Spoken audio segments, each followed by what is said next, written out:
자, 이번 시간에는 명제 파트에서 충분 조건과 필요 조건에 대해서 알아보도록 하겠습니다. 자, 여기에 조건 두 개가 써 있어요. P는 X가 4의 배수이다. Q는 X가 2의 배수이다. 라고 해서 얘네들의 진리집합을 좀 찾아보도록 하겠습니다. 집합 P는 4의 배수니까 4, 8, 12, 16, 점점점 이렇게 될 거고 Q는 2의 배수래요. 그럼 2, 4, 6, 8, 10, 12, 점점점 이렇게 되겠죠. 그러면 그랬을 때 이 P에 있는 모든 원소가 Q에 지금 포함이 되는 걸 알 수가 있어요. 따라서 P는 Q에 포함이 되는 거죠. 이게 성립을 하면 명제에서는 P이면 Q이다가 참이 되는 거고, 그지? 자, 요거를 가지고서 우리가 충분 조건, 필요 조건 정리를 좀 해보도록 하겠습니다. 우선은 P의 입장에서 생각을 하면 P는 Q 쪽으로 화살표를 주고 있어요. 그래서 P는 Q이기 위한 충분 조건이라고 얘기를 합니다. 자, P는 이라고 했다라는 것은 P를 뭘로 보겠다? 얘를 가정으로 보겠다라는 얘기죠. 뭐뭐이기 위한 앞에 있는 얘가 이제 결론 되는 것이고, 은는 이가 앞에 있는 게 가정이에요. 따라서 는 앞에 있는 P가 가정, Q가 결론인데 P의 입장에서는 화살표를 주고 있어. 따라서 충분 조건이라고 보는 거고, Q의 입장에서 생각을 해보면 Q는 P이기 위한 그랬을 때 무슨 조건이 될까요? 하나 남았죠? 필요 조건. 자, Q의 입장에서는 P에서 화살표를 받고 있어요. Q는 화살표를 받고 있어. 왜? 필요하니까. 필요 조건 이렇게 생각을 하시면 조금 덜 헷갈리지 않을까. 자, 은는 이가 앞에 있는 게 가정이고, 가정의 입장에서 화살표를 주는지 받는지를 생각을 해야 된다. 자, 가정이 화살표를 주고 있으면 충분하니까 주는 거야, 충분 조건이야, 이렇게 생각을 하시고, 자, 가정이 화살표를 받고 있으면 필요하니까 받는 거야, 화살표를. 그래서 Q는 P이기 위한 필요 조건이다 라고 얘기할 수가 있어요. 그래서 충분 조건과 필요 조건은 서로 상대적인 개념이다 라고 생각을 하시면 되겠고요. 자, 그 다음에 두 번째 조건이 또 두 개 써 있습니다. P는 X제곱은 1 그랬고 Q는 플러스 마이너스 1 그랬는데, 요거도 진리집합을 좀 찾아보면 집합 P는 마이너스 1과 1이 될 거고, Q도 찾으면 마이너스 1과 1이 되죠. 그럼 지금 이거는 P하고 Q하고 같은 집합인 것을 알 수가 있고, 같은 집합이면은 서로 포함하는 거지.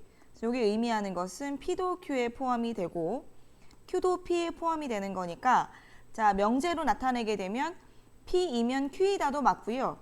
Q이면 P이다도 맞는 거야. 그러니까 서로 맞는 거지. 그럴 때에는 서로 이렇게 화살표를 주고받으면 되고요. 그랬을 때에는 우리가 P는 Q이기 위한 필요 충분 조건이라고 합니다. 필요 충분 조건. 아이고. 자, 그러면 Q는 이라 그러면 Q의 입장에서도 주고받는 거니까 P이기 위한 필요 충분 조건이 되겠죠. 자, 지금 다시 정리를 하시면 충분 조건은 가정에 화살표를 주는 것, 필요 조건은 가정이 화살표를 받는 것. 그래서 항상 가정이 기준이 된다라는 거고, 주고받으면 필요 충분 조건이다라고 얘기를 하고, 집합의 입장에서 보면 같은 집합이 나와야 한다. 이런 거 확인할 수 있습니다. 자, 문제를 좀 보고 연습을 해보도록 합시다. 자, P는 Q이기 위한 무슨 조건이다 그랬으니까 P가 지금 가정이다. 그럼 P가 화살표를 주는지 받는지를 생각을 해보자. 자, 1번 같은 경우에는 집합으로 확인을 할게요. 약수나 배수나 뭐 해나 이런 것들은 집합이 편합니다. 자, 보면 5의 약수래요. 그럼 1하고 5. Q는 10의 약수래요. 그러면 1, 2, 5, 10인데 여기에서 P에 있는 모든 원소가 Q에 포함이 되는 걸 알 수가 있어요. 그럼 이게 성립을 하는 거고, 그럼 명제 입장에서는 P에서 Q 쪽으로 화살표를 줘야 되는 거지. 자, 이게 참인 거야. 그럼 P는 Q한테 화살표를 주고 있으니까 무슨 조건이다? 충분 조건이다 라고 얘기를 할 수가 있겠죠. 자, 두 번째 거 한번 확인을 해봅시다. 두 번째 거는 a제곱이랑 b제곱이 같다는 건데, 자, 살짝 넘겨서 정리를 하면 a제곱 마이너스 b제곱이 0이고요. 요게 이제 합차로 인수분해가 되기 때문에 두 가지의 뜻을 나타내고 있지. a가 마이너스 b일 수도 있고 또는 a가 b일 수도 있어요. 자, 근데 q는 a랑 b랑 같대요.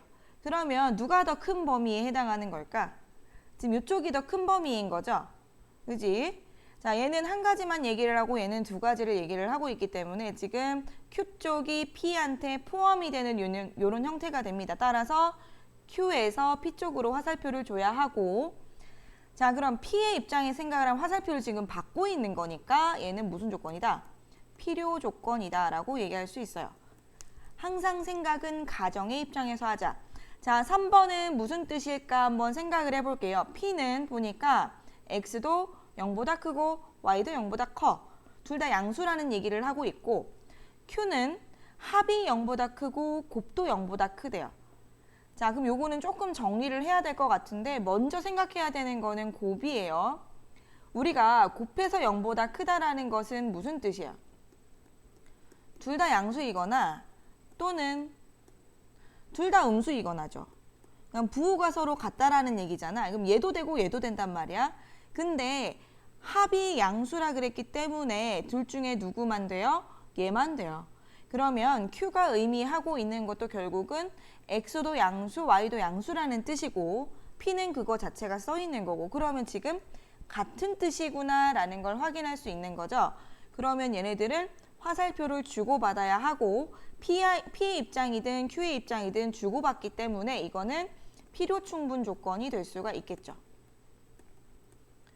자, 이런 식으로 확인하는 거 이제 풀어보셨으니까 뒤에 문제 풀어보시면 되겠지요. 잘 풀어주십시오.